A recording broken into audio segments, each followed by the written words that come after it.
Hi, this is Dr. Karen Wilson Starks, your host for The Voice of Leadership, the show for business executives and global corporations who appreciate a biblical perspective on life and leadership. You are listening to our Fab 500 series featuring some of the best of our 500 episodes and celebrating the 30th year of Trans Leadership Inc.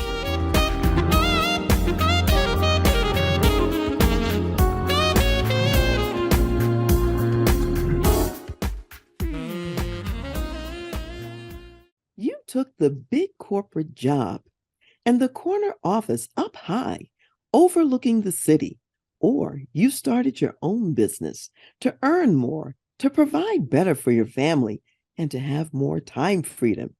Now you're working 24/7, and the family you love is running a distant second behind the corporate or entrepreneurial mistress.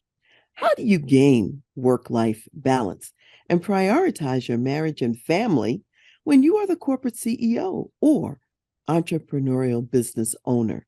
Today, my guests, Robert and Kay Lee Fukui, have lived out this journey, and they're here to share some practical strategies to make marriage and family life work better together with the business and not at cross purposes. Let me tell you a little bit about them. Robert earned his marketing degree from San Jose State University and experienced 25 successful years in sales and marketing with companies such as Coca-Cola, Novartis Pharmaceutical, and Bristol-Myers Squibb.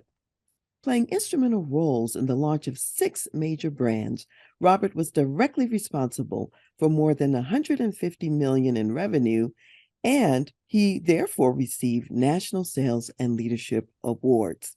His business acumen enables him to help family businesses build more profitable, efficient, and sustainable companies.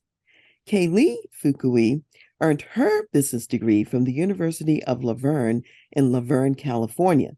She worked in the banking industry for many years and in her family business as operations manager for more than 10 years before meeting the love of her life, Robert. She understands the highs and lows of running a family business and the sacrifices the owners make, often at the expense of marriage and family. Her passion is to see marriages flourish in the midst of building profitable businesses and to help entrepreneurial couples understand that they don't have to sacrifice the marriage and family for the business. Together, they are the co-founders of I-61 Incorporated, a business consulting company, and they've developed an innovative consulting program, Power Couples by Design, which equips the married entrepreneur to build a thriving marriage and a prosperous business. They believe profit plus purpose equals transformation. They are the authors of the book, Tandem, the Married Entrepreneur's Guide for Greater Work-Life Balance. So Robert and Kay Lee, welcome to The Voice of Leadership and to Dr. Karen Speaks Leadership. Hey, thanks, Dr. Karen. It's a privilege and honor to be on. Yes, thank you. We're so excited. Well, I'm really excited to have you on the show as well. And we're just going to dive right in because I know you have a lot to share with the people who are listening today. First of all, let me just say this. I know that both of you came from families where there really were some struggles with work-life balance. So this is not a foreign issue for you. You saw it in your childhood. Robert, your father was a pastor, and Kay Lee, your father was an entrepreneurial business owner. So what did you see in your childhood and in your experience in childhood that informs you about the subject of work-life balance today? Well, yeah, as you said, my dad was a pastor, so you might think that, that's different than being a business owner. But as we talked about in our pre-meeting, that it's the same. That running a church and running a business is very much the same thing. I mean, when it is a 501c3, which is a corporation, right? So when you look at the financial statements and the balance sheets, there really is no difference if you didn't know if it was a for-profit or nonprofit organization. And there's all the challenges. You've got the operational side, you got staff, and then you've got your customers, which is your congregation. And to me, growing up, what we saw was there's actually higher expectations from pastors to be available. It's almost like being a doctor on call every week, every day of the week, right? 24/7. And so certainly he had the passion for the ministry, which he should have. I mean, he was called into the ministry, especially from his background, growing up in a Buddhist family. But that passion also, what happens is, just like a business owner, it kind of floods over or bleeds over into the family life, because that passion is all dedicated into the ministry, kind of like the business owner into the business. And inevitably, the family life, the family takes a back seat, not intentionally, but because he's doing God's work. He feels everything that he's doing around the ministry is God, right? Is for God. But at the end of the day, it's still work. And so what happens is there's no balance. There's no work-life balance between ministry and home. And so as a child growing up, I just kind of felt that he wasn't always there when you wanted him to be there. We didn't take a whole lot of vacations, and there's always, after dinner, as always, he goes back into his office to pray and meditate and all that. So we didn't see a whole lot of him sometimes, right? And so, it's great to have that passion for the business, or in his case, the ministry. At the same point, not having the family take a back seat, it really hurts the family culture. Absolutely. So you know about this firsthand. How about you, Kay Lee? What did you see? Some of the challenges for our family was the business became the mistress. My dad would work 6 days a week, sometimes take on a second job. And it seemed like when things were challenging at work, the attitude was, we got to put more time in. And so as kids, a lot of times, at least in my family, we just wanted our dad to be home and play with us, hang out. And to this day, I don't even know if my dad made it to my high school graduation. I really think he was working. So it just put a lot of stress on the family and on my mom raising 4 strong-willed children by herself. So it was challenging. So when you think back to your childhoods, both of you, what were some of the things that you said, I'm very inspired now to be a business owner myself, or to be a pastor myself? Or did you say, no, I don't want this? How did you leave out of childhood? What was the story you told yourself? Yeah, this is ironic, because I said, I don't want to be a pastor, Right. right? Because I saw what I was going through. And then next thing you know, I'm becoming a business owner, which, as we're kind of talking about, they do the same thing. so it's kind of ironic. I don't want to be in ministry, so I'm going to go into business, right? You think that's going to be the solution when it really wasn't. So you jumped out of the frying pan into the fire. Exactly. How about you, Kay Lee? What were you saying to yourself? I always saw Robert as an entrepreneur from when I met him. And I even said something to him about it. He's like, oh my gosh, you crazy? No. And so, because when you're raised in that environment, you just think people are entrepreneurs because you meet so many of them. So I wasn't surprised being and wanting to have a business. With Robert, it was more like the things we didn't want to do since I had been raised in it. I love hanging out with my husband, being with him, but I wanted him to also be able to have time for us to do things and have fun and have some balance in our life. Absolutely. And so often what I see in the business world today, particularly in family-owned businesses, is that the children, the next generation, don't want to take the business over because they see all the sacrifices that their parents have made, and they don't want that for themselves. They don't want that for their children. And so it becomes quite a dilemma. Mm-hmm. Yeah, we see that quite a bit. In fact, it's very common. The first thing we do, or one of the first questions we ask when we engage a new client, is, what's your succession plan? And do the kids play a part in that role, regardless of their age? Because sometimes they're older and sometimes they're already working the business, but sometimes they're still toddlers, right? But we're still asking that question because we want them to envision what they want. And a lot of times, like especially the kids that are in kind of teenage to in their 20s, we've heard a lot of times where they said, oh, the kids aren't going to want to take it over. They don't want any part of the business. So the question is why, right? It's why. And inevitably it comes down to the fact that they're pretty resentful. You can tell that the kids are just resentful of the business because, as Kay Lee says, it's the mistress in the relationship. It's a thing, it's the boundaries, that wall between mom and dad and having a relationship with them. So they're resentful of the business, which means they don't want to take part of their business.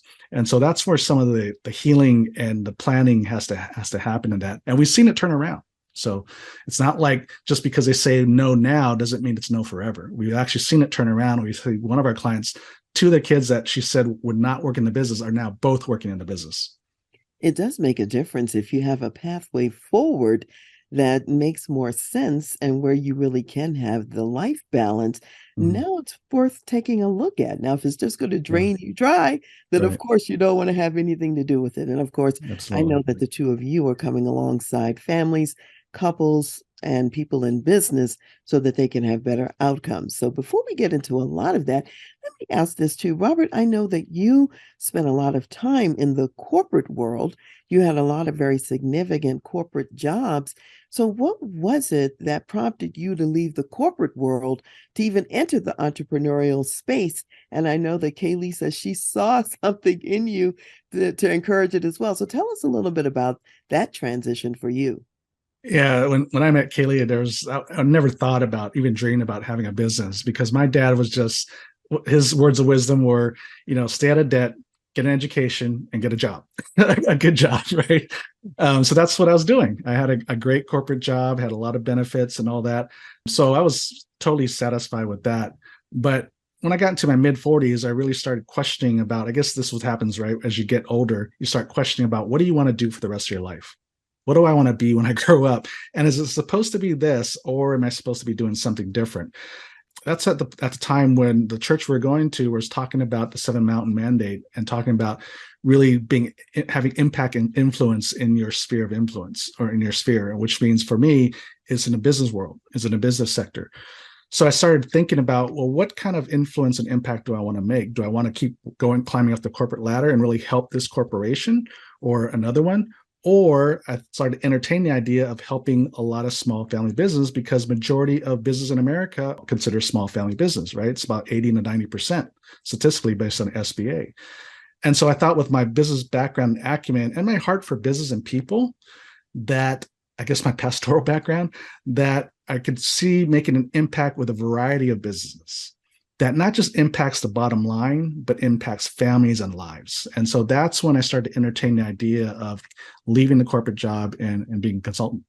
So, one of the things I'm hearing is that just like with most people, it's a question of where can I really do something that's meaningful and have an impact that makes a difference for other people Yeah, and really going for purpose in a sense right. in terms of what you were focusing on in terms of the entrepreneurial endeavor is Yeah. what I'm hearing.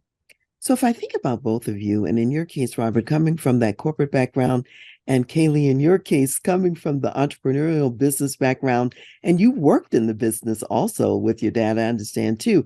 What are some of the lessons that you both learned from those past experiences, entrepreneurial lessons, corporate lessons that you even bring forward today and how you come alongside other business leaders?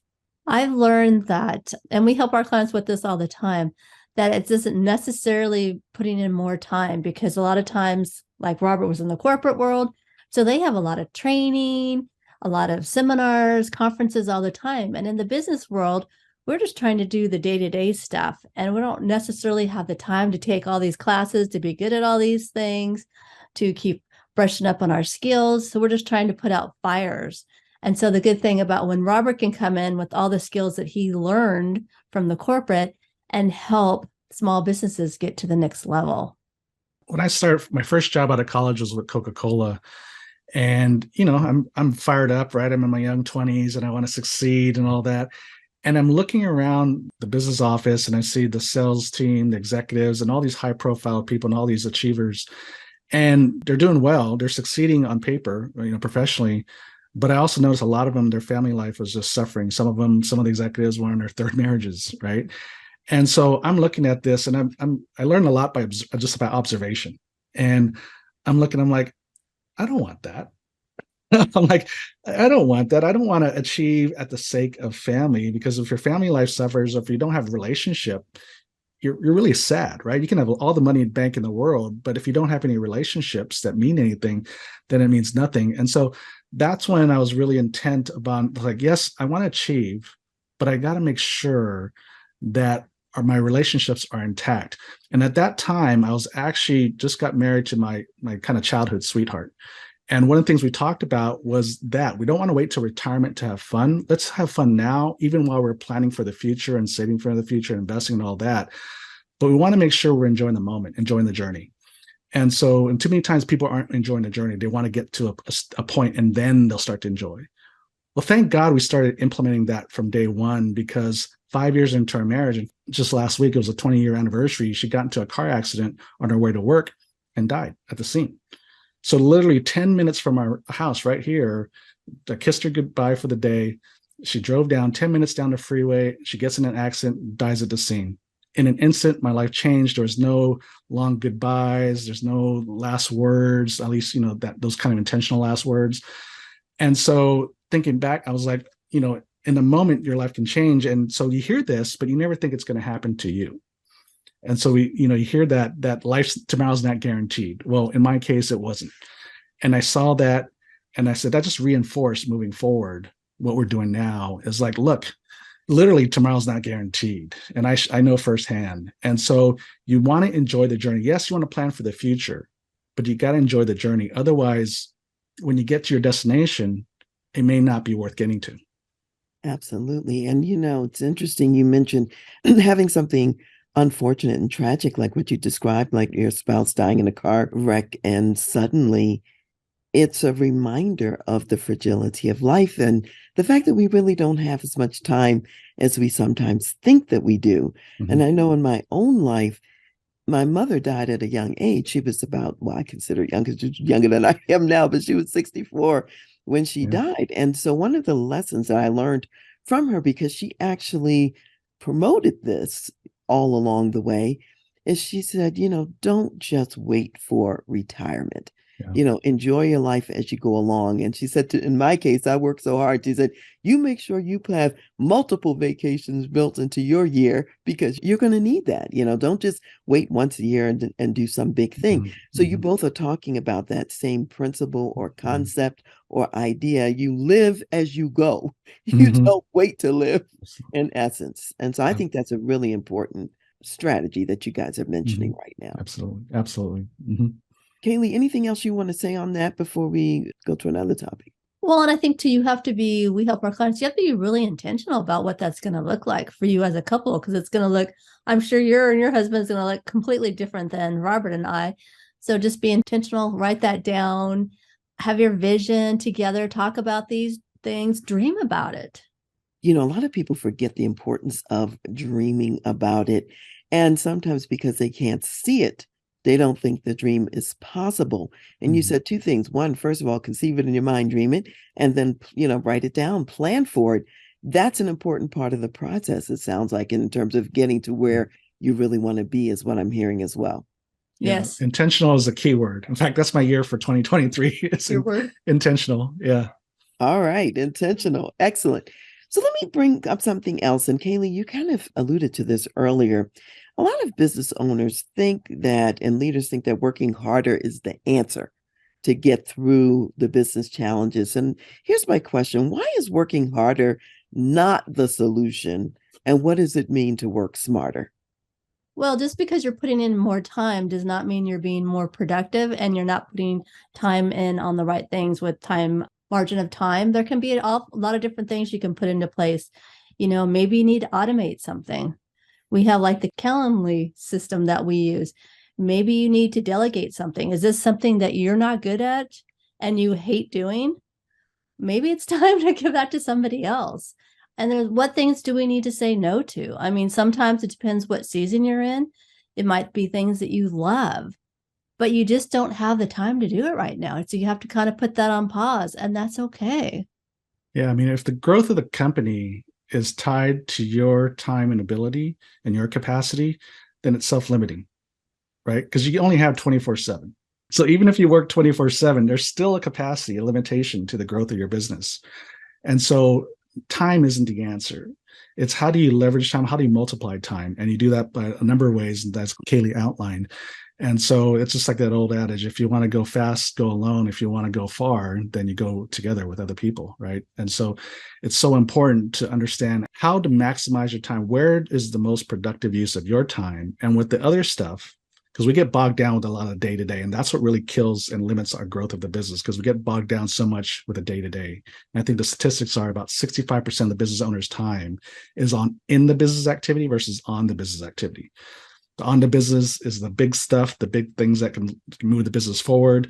The in the business activities are all just the day-to-day operational things like emails and invoicing and all that kind of stuff that needs to be done, but it doesn't necessarily move the business forward in the long term. And so how to really maximize that by focusing more time on the business activities, and with the in the business activities, how do you automate, delegate, or eliminate? Yeah, I love that, because I know with the corporate clients I work with, and I work mostly on the corporate side, I do have some entrepreneurial business clients as well, and family business clients. On the corporate side, as they go along in their journey, they have to learn how to delegate and how to leverage time by using other people's abilities, in order to make things work. I find that on the entrepreneurial side, they may not have exercised that muscle as much or as often along Right. the way. And so let's talk about that a little bit. What are some of the things that stand in the way for some leaders to really delegate to other people and to work through others rather than to try to do everything themselves? Well, I think it's that fear of letting go of control. I mean, that's what it really boils down to. Because as an entrepreneur, you start the business either by yourself or with a small team. And so you are wearing multiple hats.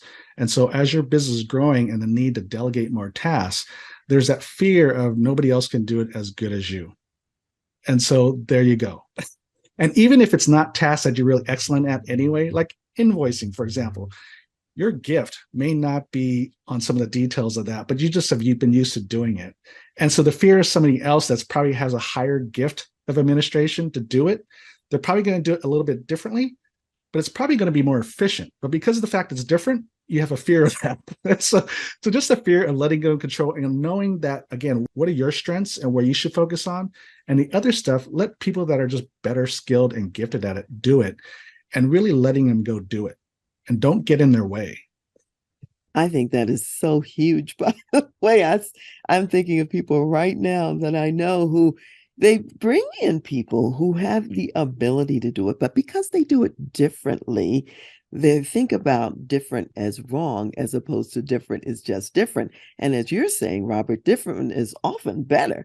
I mean, I'd much rather have someone come in and do IT related things in my business, because that is not my gifting whatsoever. It's going to take me forever, and I'm probably going to mess up something that has to cost a fortune to unscramble. So I am personally delighted when I can pass on tasks that other people like to do and that they're more gifted at than I am. And you're right. Sometimes that's hard for people to let go and to let others excel, even if they're doing it in a different way. Yeah. And then you find it's kind of comical sometimes watching this, but they hire somebody to do the work and then they go behind their back and then do it over or do some kind of micromanaging. So now they've paid somebody to do the work, but you're still doing it. So it's like such a waste of resources and time to do that. And so we just have to point that out to our clients and go, you're paying somebody to do that, but then you're doing it anyway. Go, what good is that? Right. Did you hire the right people? Kay Lee, Yeah. it sounds like you wanted to weigh in on this too. Well, and then the employees are going to end up leaving. If you're going to micromanage them and not give them any freedoms at all to be creative and to be themselves, they're going to be like, this is just not working. You know what I mean? Who wants to work for somebody like that? Mm-hmm. Even in the corporate, Yeah. It's so true. So we know that one of the ways that businesses scale is really by working through other people that they're hiring who have the talents and gifts to do the work that they're being hired for. So that's one piece. And you both have identified some of the pitfalls along the way, such that leaders may not delegate or may not use the talent that they're bringing in, for this purpose.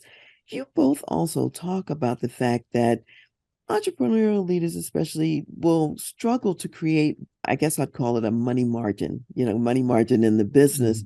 So what are some of the key mistakes that people make about money that keeps them stuck on what I call the hamster wheel, because they're not really being as prosperous as they would like to be, and it's because they're making certain decisions. So what's going on with that? What have you seen? Yeah. So, since my background is marketing and sales, early in my consulting career, they were hiring me for marketing and sales consulting, basically. And they're always thinking that more sales, more volume was the answer to their profit issues. But without going into too much detail, it's really a margin issue. So what happens is, because they're so conditioned to work on volume, they figure whatever price you set, even if it's a lower price than the value of the product and service, as long as they sell enough, they're going to make their bottom line goals. That's the thinking. That's not a fact. It's that when their margins are so small, they have to work on so much volume. But because at some point, when your volume starts to exceed your current capacity, you have to add on expenses to handle more volume to try and get the profits you need. So when you're talking about the hamster wheel, so they're constantly chasing volume, and they keep talking about volume, volume, volume. And I keep telling them, no, it's margin. It's like, if you're working on volume, that means you're just working harder and harder and harder. We just had a client this year that in 2 years, they grew 86%, but their net profit grew from 0.86% to 1.2%. So an 86% increase in sales volume barely moved the needle on the bottom line. So I said, it's not a volume issue, because how much, how much volume, how much more growth do you need to see to get a 10% net profit, which I feel is sufficient, is a healthy net bottom line. So think about that. You grew 86% to move the needle a fraction of a percentage point. So how much do you need to grow in order to move the bottom line to 10%? So it's pretty much an impossible task. And so really it's margin. How do we increase the margin between your sales and expenses? And that's a variety of pricing and trying to control costs. But pricing in small business, pricing is the number one fear, that people don't price themselves appropriately because they fear they're not going to get the customers they need. Having to think outside the box a little bit about this rather than to be volume oriented, which is what I call being the low cost leader. Yeah, You really have to think more from a values based mindset about the absolutely. value that you're bringing in the business and to the marketplace, and to be thinking about the fact that there's a way that you're doing something that's benefiting that client out there that maybe the competitors aren't even doing. And that's Mm-hmm. valuable if the clients want what that is. And if they Mm-hmm. don't, you've got to discover what is that distinctive that we have Mm-hmm. that somebody wants and that's worth something. Yeah. And you hit the nail on the head. It's really, what is the value you provide that the others aren't? And there's always, regardless of business and industry, there's always something that the specific business owner provides that's a little bit better than everybody else in the marketplace. You just got to identify what that is. And then the second thing is then identify the customer that values that, Mm-hmm. and that's the target market, right? But the typical small business approach is that cast a wide net. And because of that, they have to start pricing themselves low because they don't really understand their own value, which means they can't connect to the right customer. And so you try to produce a lower cost to try and get as many people as you want. And that's just a losing proposition. And that's what causes them to have to work harder. Because how many times has our favorite product or food or restaurant or service gone out of business, and we would have been willing to pay more for it? It's just so sad. It is sad because that company didn't realize or recognize that they really did have a target market out there who so valued what they were offering that they would pay the extra for that. And Mhm. so you're right. I mean, I think a lot of businesses really don't get this. They don't understand it. And that is what keeps them on the hamster wheel. They're not making the wisest money choices and decisions. And as you correctly identified, it's fear-based in a lot of ways. And then sometimes they're thinking more of what I'll call that word competitive and competitive advantage. And I like to use creative advantage because when you are operating from the sweet spot of what you do best, you really don't have competitors. Correct, correct, exactly. Doing that. Exactly. In fact, that's where a lot of businesses go wrong, is they start to compare themselves against the competition, but they're usually inevitably what they're doing is comparing their strengths to your weakness, right? Because they're doing something better than you for sure, but you're doing something better than them, but you're not looking at that. You're comparing their strength to your weakness. And so that's what then brings their price down, because they go, well, we need to price ourselves a little lower because they're better at this service than what we're doing, versus looking at what are you good at, right? And Exactly. then somebody's going to pay what you need to charge for that value or that advantage, right? And so it's really recognizing your strength and then connecting with the customer. Purposely, when we have a new client that's in an industry we have not worked with, I purposely do not look at the competition, because that biases my opinion about our client. I don't want to know about the competition. I want to know about you. I want to know what you do well and what you bring to the marketplace, and help you identify your strength to the target market. Once I start looking at the competition, it'll start biasing my own opinion, right? So comparison is really a dangerous game. I love the fact that you said that, because you really want them operating from what their unique gifts and talents are. And, so often I see people, they end up doing what I call, they're paying their clients in order to work for their clients, because maybe they're producing something that's really high end and it's very valuable. And because they're then put a lower price tag on it, it costs them to make it. And the client doesn't understand the value of it either in that case. And so now they're still on the hamster wheel, and they're training the client to think that this is what that thing is worth, when in fact it's worth a whole lot more. Absolutely. And so what we're talking about, even from the business planning and strategy perspective, the kind of the mistakes or the missteps you make in business and pricing and marketing and all that is causing you to work harder. Absolutely. Right. Talked about margin, volume versus margin, pricing to the competitor's strengths versus your own strength. Exactly. All of those business decisions that you make, it's really mostly out of ignorance, just not knowing what you don't know. Right.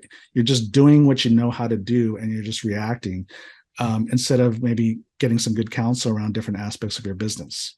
So that's why in Proverbs, with many counselors, they succeed. I mean, there's wisdom in that, God number one, but there's also wisdom within the people that you know. Well, and when you want to be the lowest prices out there, you don't know, when you're comparing your product to somebody else's, you don't even know if that other person's making a profit.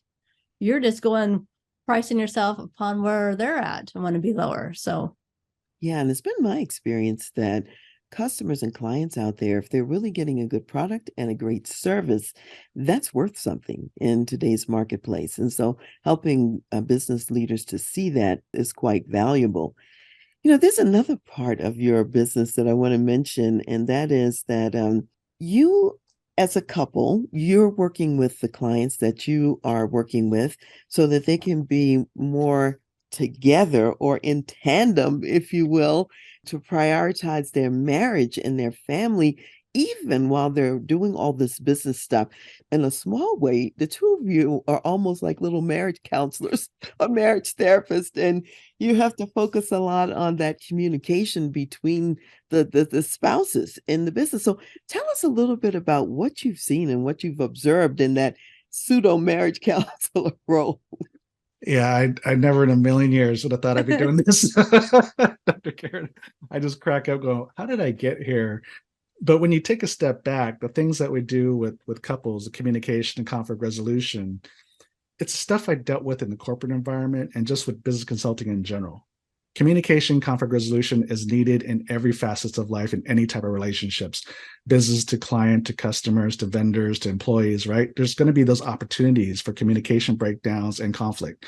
So knowing how to do those well, knowing how to do those things well for the benefit of both all parties is crucial for your business. So it's just a transferable skill, really. So yeah, you look at it as kind of business or marriage coaching and counseling in a sense, and it basically is. But really all we're doing is transferring the skill that's needed in business and bring it at home, right? As a business owner, you want to make sure you resolve the conflict with your customer, right? Otherwise, you don't have a business. Exactly. but for some reason at home, it's not as important. We don't think of it as important at home. So it's really bringing that skill that's useful in business and bringing it home too. But yes, we do get into some really kind of interesting, comical sometimes conversations. But when they get it, it's so beneficial, because at the end of the day, that's what we want, right? We want healthy marriages while you're succeeding in business. We want the marriage to be priority, because that is a God-given priority, number one, right? It's God, family, and business. So we want to make sure that family is the number one over the business, and that you both can thrive, both can prosper at the same time. It's just being very intentional about how you go about doing life. What are some examples of maybe some of the common communication issues that might pop up and that you really have to help people to walk through in order for their marriage to be successful and the business to be successful. It's not either or. There really can be a both and. Mm-hmm. Well, it comes to mind, one of our clients, he was saying he didn't feel like his wife was supporting him. And she's like, what do you mean I'm not supporting you? I make you lunch every day. I go do all of this. And she had a whole list of stuff she does. But to come to find out, when they did the DISC profile, his idea of support was emotional support. He wanted to know, like, she was going to encourage him. She was going to be there for him. Like what she was doing at her corporate job all day long, she was doing that kind of thing. And she's like, that's what you wanted? But they were always arguing because they were needing or wanting two different things. She was thinking, I just have to pack his lunch. And, and he's like, no, I need some emotional support. So that was one of the huge things that. Yeah. And I think what that comes down to is assumptions. The conflicts was based on assumptions. In this case, she was assuming his needs were something different than what he wanted, but they were never able to really communicate that until we sat them down and communicated, what do you need? How do you feel loved, basically, right? If you use the 5 languages of love, how do you feel loved? Then once you know that they're different, then you say, oh, okay, I can do that. So the ironic thing with this case is the wife was a nurse educator. So her job at work was encouragement, right? The shoulder to cry on, the empathy and all that. And that's exactly what her husband needed.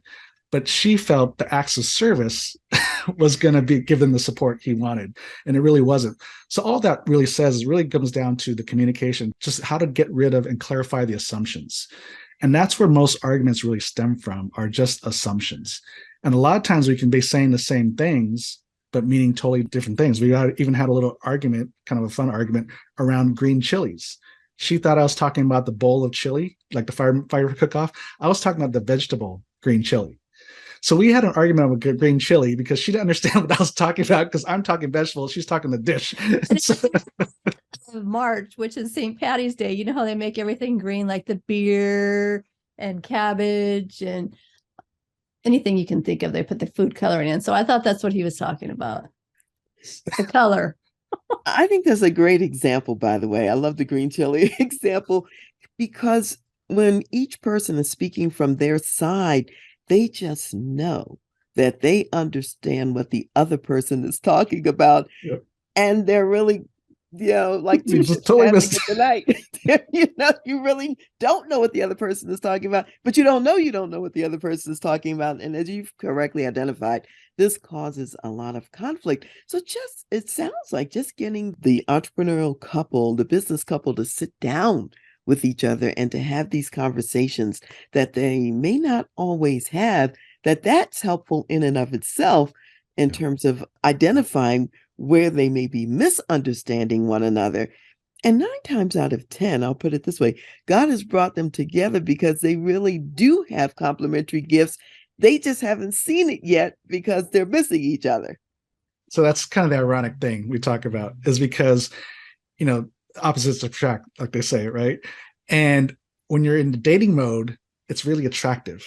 The opposites really attract. But for some reason, the minute you say I do, it becomes an irritation point.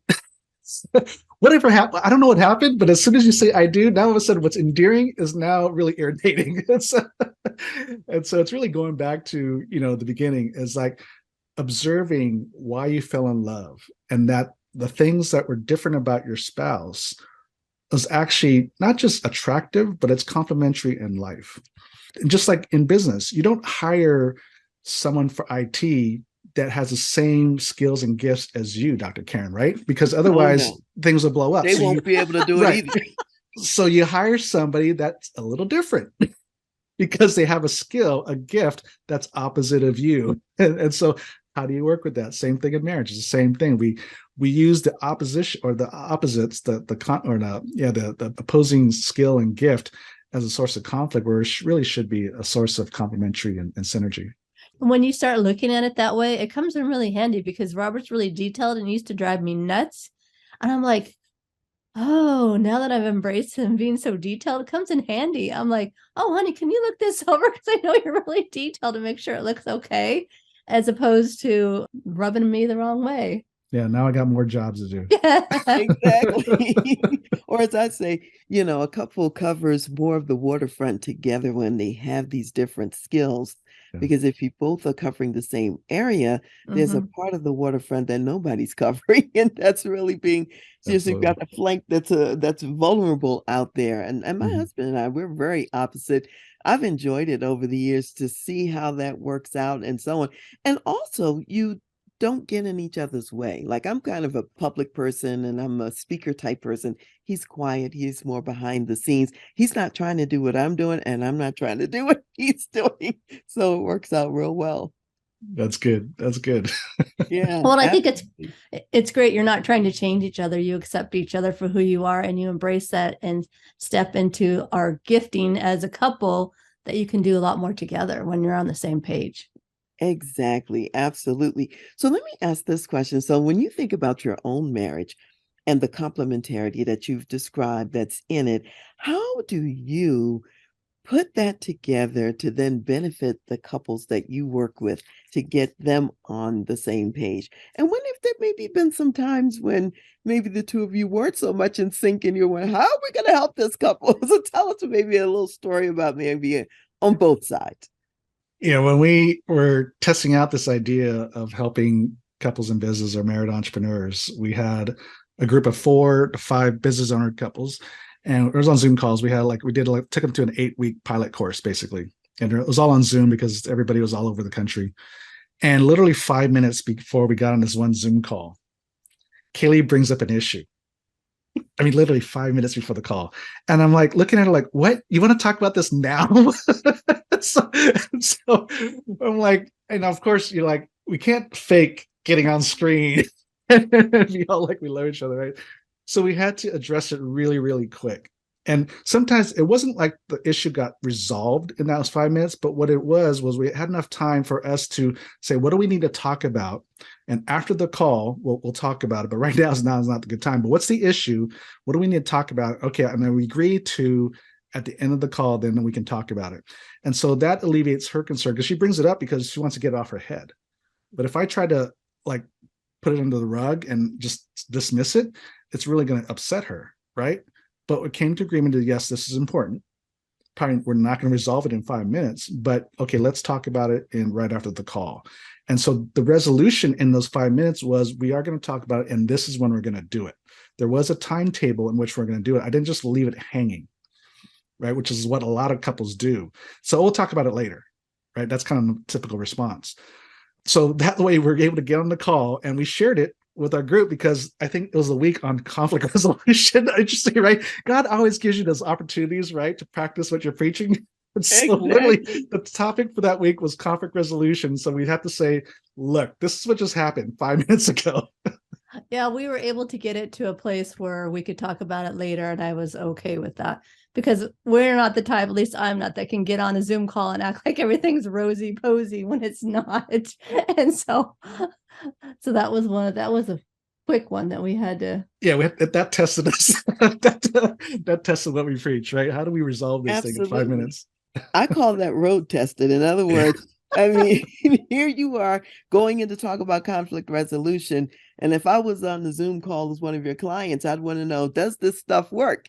And that example says, yes, they had to do it right in the moment here, right before they got on the call. It works. I can use it at home with my spouse too. And I love the fact that sometimes you don't have the time to do a full conflict resolution at the moment, but just acknowledging that it's important and setting the follow-up time, not just we'll do it later and later never comes. Right, right. You actually had a plan in place. That's really important, for people to be aware of. Because Mhm. sometimes people don't do stuff because they don't have time to do it right now. And what they could do is make a plan for doing it a little bit later. Right, So yeah. exactly. So what's the other side? Maybe a story where something about how the two of you operate or your own marriage really made a difference in the positive sense. We went to 2 years of counseling before we got married. As you might have read in the book, this is 4 dates into our relationship, if you can call it a relationship at that point. But she suggests I go to counseling, right? And so you have to read the book for the full story. But but it ended up being counseling for the 2 years until we actually got married. And so in that process was really what helped us gain the skills and tools necessary to be able to address the issues because we are so different in so many ways. And so just appreciating each other's differences, and not just the fact that they're different, but where it stems from. And so our differences, the way we communicate, the way we interpret things, good or bad or indifferent, a lot of it is stemmed from our childhood and how we're raised.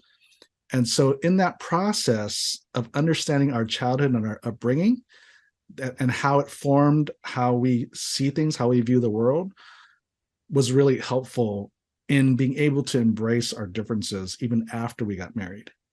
And so just that process alone of going through, talking a little bit about our childhood experiences, and, whenever, like something triggers each other, we go back to that. Why? Because usually the chilies, it wasn't the green chili that made us upset. It's something triggered us from childhood because, maybe because I'm so used to being criticized as a child because my dad just always criticized me. He didn't give a lot of praise, but he gave a lot of correction. And so anything that sounds like that, I get triggered. And so understanding that really helps us to be able to embrace each other's differences. Well, and counseling too, we did a lot of conflict resolution, so many tools that we didn't have growing up. Like in my family, our idea of resolving conflict was like hanging up the phone on the person, walking out of the room, away from them, getting in the car, storming out of the driveway. So that doesn't make for a good resolving conflict if that's all you know. So we did a lot of that kind of work. Yeah. So I guess the lesson there is just about get help before you need help. Right. Whether it's business or marriage, we go to get counseling or get a consultant or whatever when things are bad. Yeah, when things are so bad, they're about to be over. Right. Exactly. In fact, that was my first consulting gig, was this business that was just going under. And so the accountant calls me in and I'm like, wow, this is a big one for my first consulting gig, right? Yeah, it's so, but at that point, a lot of times you're so ingrained in how you do things that you're more comfortable with the misery than taking a chance on something different that could potentially help you. So whether it's business or relational issues, that's what happens. It's better to get help before you really need help, because it's a lot easier to fix before you dig your heels in and say, this is how it's got to be done. And be coachable too. Some people are just like, with that client you're talking about, they're like, oh no, we've always done it this way. This is how we do it. And we're like, yeah, well, it's not working anymore because you're underwater and you're not doing well. So maybe now's the time to try something new.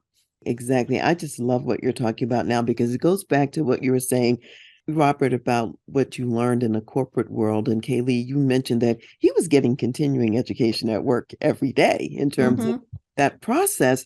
And even what you did in the premarital counseling was continuing education for you as a couple that now you use and leverage with other people who can benefit from it. And I think a lot of times entrepreneurial couples are so much on that hamster wheel, they don't think about what they need to do to pour into themselves, whether it's through consultants or whether it's through some other form of continuing education. And yet none of us knows everything. I have a PhD and I take 30 hours of continuing education every year, no matter what, because the world is changing and there are new issues and problems to leverage. And I can bring all of those tools, to everything that I'm doing. So I think you're bringing up something that's really important. If you want to succeed in life, you got to continue to learn and grow. Absolutely. And sometimes it's not even gaining more knowledge, but it's really being able to recognize blind spots. Right? They call them blind spots for a reason. You can't see them. Right? Exactly. So a lot of times, like in my mastermind group, or whether it's counseling mastermind group, or we even have a client, they're marriage and family therapists. And sometimes we're bringing things that they already teach, right, to their clients, but we're bringing it to them to recognize because they don't see it for themselves. And so certainly that happens for me as well in my own mastermind group. The things that they're suggesting are things that I know that. I just haven't done it. You share it with other people. Exactly. So all right. I just laugh and go, I got it. Well, and I think that's important too. It's having the own spirit of being coachable yourself as consultants. And that helps you to be better consultants as well, in terms of the clients that you're coming alongside every day and making a difference in their lives. So yeah, thank you for sharing some of those vulnerable places and moments as well, because people have to know, okay, they're real. They have real issues too, and they have develop some tools and learn some tools that can make a difference and that can really help. So let's talk a little bit about your book. I have a copy of it here with me, a book called Tandem. And when I'm looking at the cover of it, there's this, what we used to call back in the day, a bicycle built for two is right on the front cover. And so, metaphorically speaking, what are some of the skills about riding a bicycle built for two that's different than when you're riding solo? Oh, wow. It's a good thing. We rode our first tandem bike while we were on our national book tour. We had never ridden a tandem bike before we wrote the book. And so one of my friends, who happens to be in my mastermind group, said, hey, if you're cruising through Houston, stop by. We'll throw you a party. And him and his wife have a tandem bike. So we got on it, right? We had to have pictures for that and stuff. So we got on it, and I'm like, I get it now. There's so many metaphors. And so just because you're on a bike built for two and you're welded together, but if you're not really working in sync together, it can be a struggle because you're on a bike, but you have two people on the bike. But as I'm leaning to turn, I can tell if she's not leaning with me, it's struggle to get into the turn. And if I'm trying to get out of the turn and she's not going with me, I feel like we're going to fall. And so those are the two things I saw right off the bat. And if she's not pedaling with me, I can tell because now I'm pedaling for two people, right? It's too much work. Yes. Yeah. So truly you can tell, especially from the front, right? And this is a metaphor even for leadership, that you can tell when people aren't helping you in the rear. And how do you get in sync with each other, right? And it's not about I'm in the front, she's in the back, but you really have to work together in sync for the both of you to get to the destination intact. And I love this metaphor, by the way. And I remember the first time I rode a bicycle built for two, and I was like, oh, okay. There's a little bit of an art and science to this process in order to get it together. Absolutely. But however, if you really are tracking together in the way that you're talking about, then it's easier to do. Yes. And it's fun. It's fun and it's easy to do. So tell us what's in this book. Who's it for? What will they get out of it if they read it? As it states, Tandem, the Married Entrepreneur's Guide for Greater Work-Life Balance. But they don't have to work together in business, but a lot of our clients do. But regardless if you're working the business together or not, the business is a central point in the relationship because it's either going to enhance or detract the relationship, right? So you're both in business together. It's not about if you work in it together or not. You're both in business together. And the business is part of your life. So how do you do life well? And how does the business complement your life, not the other way around? And so too many times in business, we have a business plan, we have a vision for the future for the business, and we're all in on that. But we don't necessarily have clarity on vision for our life. And so what happens is everything's focused on the business, and we're just reacting to life on the outside. We're trying to fit our life into business as opposed to the other way around. And so really is how to create a life vision for your personal life as well as your business. And how do you do both well? So a lot of the stuff we talked about just in this interview is in the book. Conflict resolution, communication, all that stuff. But even in the business, how do you structure the business so it actually can scale with beyond the capacity of the business owner, which means the business owner, even if they grow or not, they're going to get more time back to be able to invest in their relationships. Right? Well, this is great. And I can say this much about it. It's a well-written book. It's a fun book to read. And there are personal stories in here from both Robert and Kay Lee. And you'll get to see the backstory about her telling him to go to counseling. All of that. Yeah, that's worth the price of admission. Yeah, that's worth, yeah. So, I mean, it's a great book. Thank you so much for writing it. And I also know that it has application for corporate leaders who I mostly work with because they too can get underwater in business as well and not prioritizing the family. So thank you so much for sharing that resource. How can people reach you and get a hold of you? Well, you can just email us info@powercouplesbydesign.com, or you can go to our website, marriedentrepreneur.co. And there's also our podcast, Power Up Your Marriage and Business. Or follow us on Instagram, Facebook, the same handle, Power Couples by Design. So those are a variety of ways you can reach us and stay connected with us. Thank you for sharing that. We'll put a couple of those in the show notes as well so that people can have a way to get in touch. And what additional words of wisdom do you want to share with my community of corporate executives? You've shared a lot already. There may be something else out there, some pithy thing you'd like to leave them with. Well, don't believe the lie that you have to sacrifice your family life, your relationships for the success of your career, your business. You can't have both. It's just a matter of being intentional about it, right? In business, if things aren't working well in the business, you're going to figure out a way to fix it, to make it better, and to succeed. But when times are struggling in their marriage and their family, a lot of times you're not putting that same emphasis and passion into fixing it and making it better. So do both well. The same passion you have for seeing your company and your business succeed, bring it at home too. And if you do that intentionally, you'll succeed at both. And I want to say, be intentional about your family, because most likely you already have a business plan, but be intentional about having a family plan, having some fun, deciding what that looks like, because we are so much stronger together and we can go so much further and faster. Amen. So we want you to win at business and win at family. Amen. Thank you both. Thank you, Robert. Thank you, Kay Lee, for being here with me today. I appreciate you being guest on the show. Thank you, Dr. Karen. It was a privilege. It was a lot of fun. Thanks. Yes, thank you, Dr. Karen. It's great. You are welcome. So we'll close today's show with some scriptures, and these come from Luke, the 14th chapter, starting with verse 28, and it says, "For which of you, intending to build a tower, does not sit down first and count the cost, whether he has enough to finish it, lest after he has laid the foundation and is not able to finish, all who see it begin to mock him, saying, 'This man began to build and was not able to finish.'" Now, Jesus was talking about this picture and example in terms of people deciding, are you really going to be committed to follow him? Are you willing to pay the price, to pay the cost? And what we're really saying is, when you're building a business, when you're building a marriage, when you're building a family, you want to look at all of the aspects too. Look at it ahead of time and plan it out.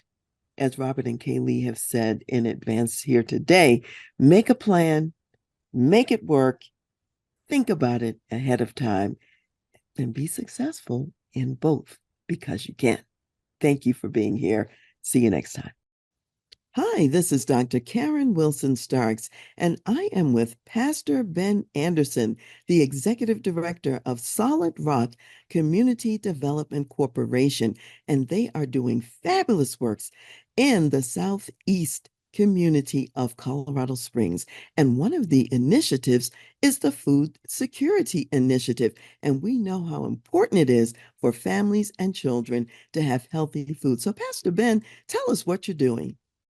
We operate in a food desert, and one of our initiatives is the Food Security Program, which we have.